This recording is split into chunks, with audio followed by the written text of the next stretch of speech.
Buongiorno e benvenuti a Cosa c'è di nuovo di oggi, mercoledì 19 luglio.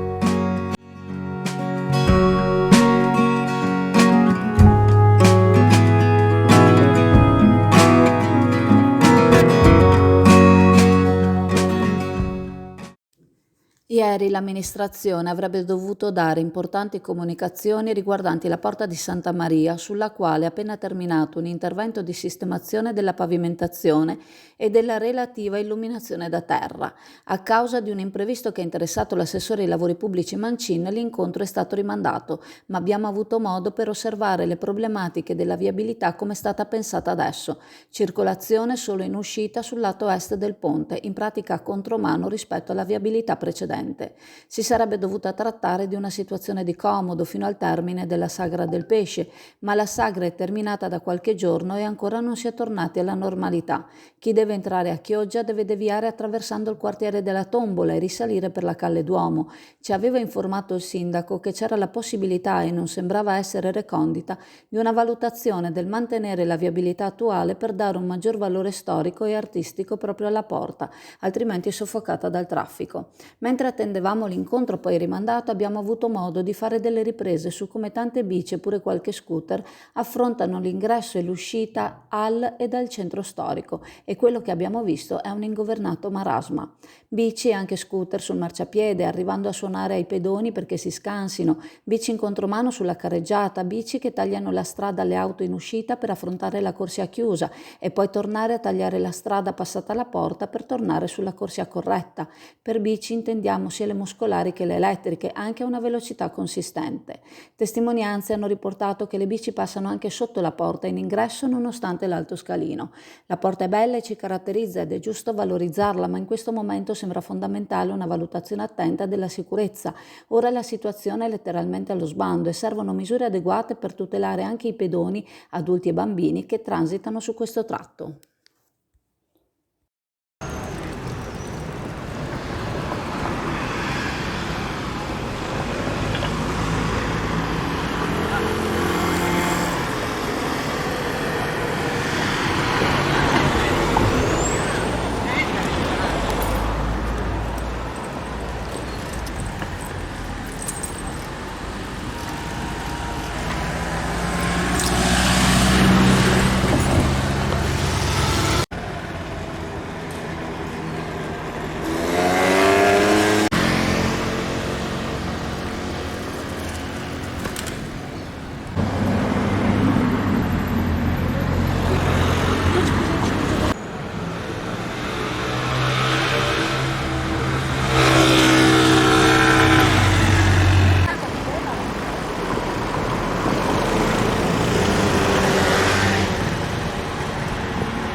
Preparati a gustare le specialità tradizionali e le novità esplosive che potrai trovare all'Indiga. Gelato artigianale anche per l'asporto, per gustarlo in compagnia dove vuoi tu. All'Indiga il gelato da passeggio più gustoso, in cono, coppetta o con lo stecco.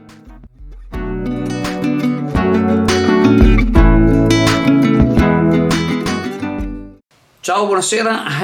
Allora, siccome più di qualche persona mi ha fermato, messaggi, chiamate, eccetera, eccetera, allora vi posso assicurare che tutti gli operatori della Sagra si stanno impegnando al massimo per pulire. Sanno benissimo di tenere, di riportare le cose come stavano, ma oltre a quello che fanno gli operatori, nel contratto che diciamo hanno fatto con Veritas, tutti quanti, oltre a, diciamo, al costo dello smaltimento dei rifiuti, di tutto il resto, c'è anche la pulizia diciamo, del prateatico che lasciano pratica. Quindi c'è chi ha cominciato già a pulire col pulivapore. Tenete presente che durante la giornata con le persone che passano una pulizia diciamo, in un certo modo bisogna stare attenti perché sono le persone che passano. Comunque è previsto la pulizia oltre degli operatori da parte di Veritas, e sarà fatta domani, mercoledì e anche giovedì, e soprattutto di notte, per non dare diciamo disagio, insomma dare meno disagio possibile. Aggiungo, invitando tutti i concittadini, allora, onestamente, 10 giorni di sagra sono impegnativi, e mi dispiace per quelli che, diciamo, avevano lo stand sotto, la musica, tutto quello che volete, però abbiate pazienza. In generale la piazza è stata, diciamo, la piazza, scusate, la sagra, diciamo, sono molte di più le cose positive per tutta la collettività, voglio dire, cioè, quindi cerchiamo tutti quanti, insomma, di avere un po' di pazienza, soprattutto con le critiche, cerchiamo, insomma, di tenere sottotono. Ci sono tante cose che sono da sistemare. Il sindaco stesso stamattina è uscito con un comunicato spiegando appunto che comincerà subito a parlare con gli operatori della sagra come ridurre le criticità, però cerchiamo, è una cosa bella, è una cosa, voglio dire, un po' come il mercato giovedì. È chiaro che anche il mercato giovedì dà qualche disagio, ma voglio dire, diciamo, a mio avviso sono molto di più le cose positive che quelle negative. Ecco, quindi invitiamo a avere pazienza, state tranquilli che puliranno tutto quanto. Va bene? Ciao, buona serata.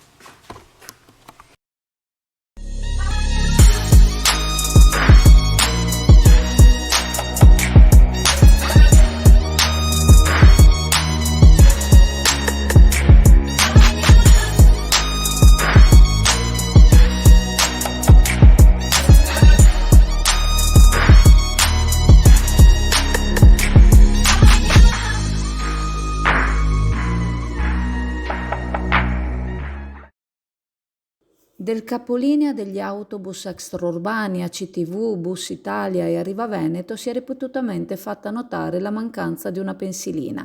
Il capolinea è stato spostato più o meno lo scorso marzo e i passeggeri sono rimasti alternativamente sotto il sole cocente o la pioggia battente, trovando riparo o sotto la tenda gentilmente messa a disposizione dall'edicola che si affaccia sulla piazza o sotto il porticato del vicino caseggiato. Ma il problema non è solo questo, o meglio questo è quello più tangibile dal lato utente, che si sfoga sui social facendo notare il suo disappunto. Ci sono notevoli problemi anche dal lato conducente. Ora il capolinea si trova praticamente lungo quella che era la corsia preferenziale per gli autobus quando era posizionato presso l'ex Siamic. Questo attuale presenta molte problematiche, a partire dall'immissione nella circolazione, al passaggio dei pedoni, alla salita e discesa dei passeggeri.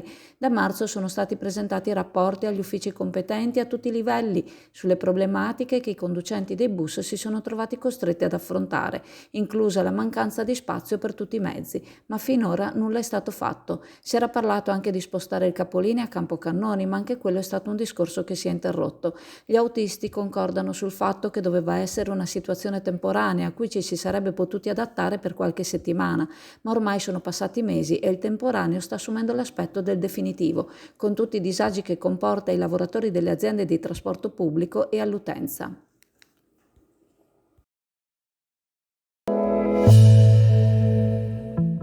L'agenzia Venice Waterlink, in collaborazione con la Raffaello Navigazione, in aprile e in maggio vi accompagnano da Sottomarina a Venezia il sabato, la domenica e i festivi e alle isole Burano, Murano e Torcello la domenica. Per maggiori informazioni telefonare allo 041 8626 373 per prenotazioni online sul sito venicewaterlink.com.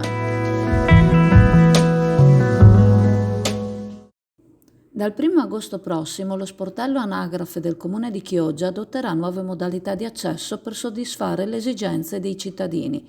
Per il rilascio delle carte d'identità elettroniche gli uffici saranno aperti tutti i giorni dalle 8:15 alle 11:15 e in questa fascia oraria sarà possibile accedere solo su appuntamento, mentre dalle 11:15 alle 12:15 l'accesso allo sportello sarà libero e verranno garantiti i rilasci di documenti che richiedono tempi più brevi, come atti notori, autentiche di firma e passaggi di proprietà.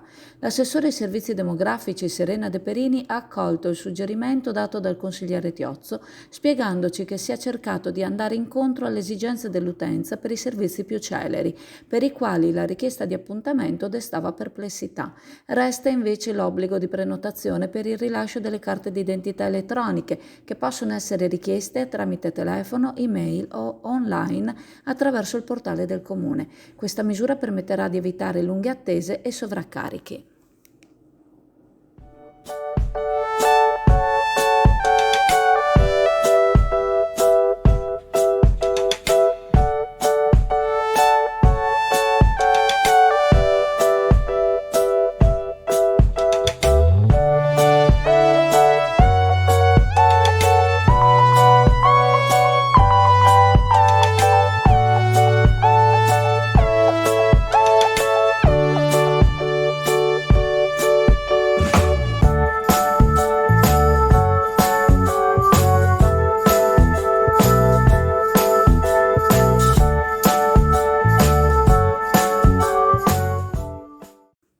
Nel tardo pomeriggio dello scorso venerdì 14 luglio, i carabinieri della stazione di Ariano nel Polesine, nel Rodigino, hanno tratto in arresto un uomo di 29 anni di origine marocchina, residente a Loreo ma domiciliato a Mesole, in provincia di Ferrara, in quanto ritenuto responsabile in ipotesi accusatoria di rapina aggravata nei confronti di una donna di 33 anni, sua conoscente.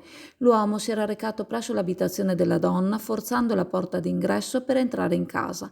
Una volta all'interno, ha ripetutamente spinto e picchiato la donna che si trovava nell'appartamento, impossessandosi della somma di 300 euro in contanti che la donna custodiva in un cassetto. Nel frattempo era giunta una chiamata al 112 che aveva avvisato i carabinieri del fatto. Questi erano accorsi sul posto raggiungendo l'uomo che stava provando a fuggire, arrestandolo e mettendolo a disposizione della Procura della Repubblica di Rovigo, la quale chiedeva la convalida dell'arresto e misura cautelare. L'arresto è stato convalidato dal GIP che disponeva l'obbligo di dimora con permanenza notturna.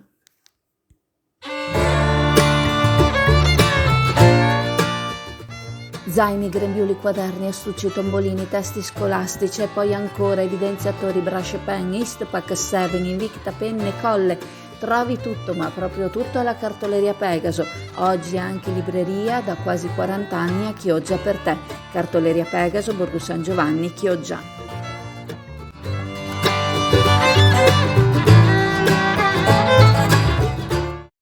Durante il fine settimana i finanzieri del Comando Provinciale di Rovigo hanno svolto un'ampia operazione di controllo economico del territorio del Polesano, mirata a contrastare qualsiasi forma di abusivismo. Particolarmente attenzione è stata dedicata al litorale, soprattutto nella zona di Rosolina, con focus sugli abusivismi commerciali e ambulanti, le strutture ricettive e di ristorazione e la navigazione da diporto. Per garantire l'efficacia delle operazioni, circa 30 finanzieri del gruppo di Rovigo e della tenenza di Loreo sono stati supportati dal personale della tenenza di Occhiobello, Adria e Lindinara.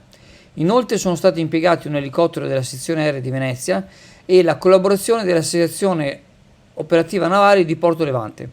Durante la giornata di sabato e domenica sono state eseguite decine di interventi con vari settori operativi, con particolare attenzione al contrasto del commercio abusivo e irregolare, al rispetto della normativa fiscale e sanitaria e al lavoro non dichiarato e irregolare. L'attività ha portato all'esecuzione di circa un centinaio di controlli amministrativi su esercizi e imbarcazioni, risultando in una decina di sanzioni e sequestri di migliaia di prodotti per violazione alle norme commerciali e igienico-sanitarie. Una pizzeria è stata sospesa a seguito di tali controlli. Durante l'operazione sono stati individuati 9 lavoratori irregolari e sanzionati 7 datori di lavoro per aver impiegato tali lavoratori senza regolare contratto. SD Auto informa della novità per il 2023, la revisione dei carrelli in sede. Si effettuano revisioni in sede dei rimorchi di massa complessiva non superiore ai 3.500 kg, 01 e 02, di carrelli per imbarcazioni, per moto, per auto, roulotte, trailer per il trasporto cavalli, carrelli tenda, carrelli trasporto animali e tutti i carrelli di massa complessiva non superiore ai 3.500 kg. Potete contattare SD Auto per qualsiasi informazione o chiarimento. Ricordandovi che la farmacia di turno oggi, mercoledì 19 luglio, è la farmacia San Marco in via Marco Polo a Sottomarina, vi ringrazio, vi saluto e se volete ci vediamo in negozio alla Cartoleria Pegaso a Borgo San Giovanni. Ciao a tutti!